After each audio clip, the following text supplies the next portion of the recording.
Sayın Hanım, hoş geldiniz. Geçmiş olsun. Tuncer arkadaşımız genel durumu iyi bize geldi.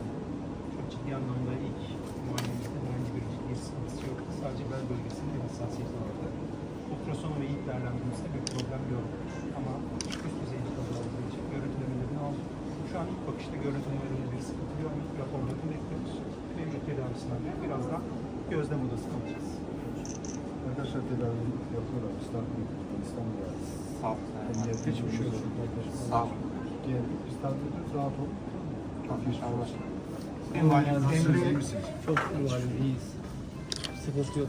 Çok şükür. Emniyet müdürümüzle birlikte ilgilerimizi Sağ olun müdürüm, Allah razı olsun. takip ediyoruz. Çok iş basın. Sağ olun müdürüm. Geçmiş olsun.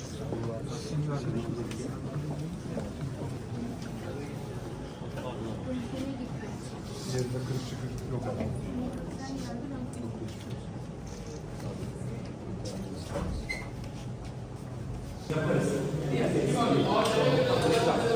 Sağ olun. Nasılsınız? İyiyim Sayın Valim.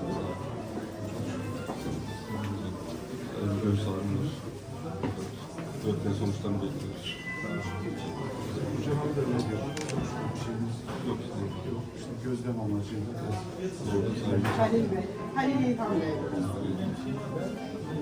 Çok teşekkür ederim. Çok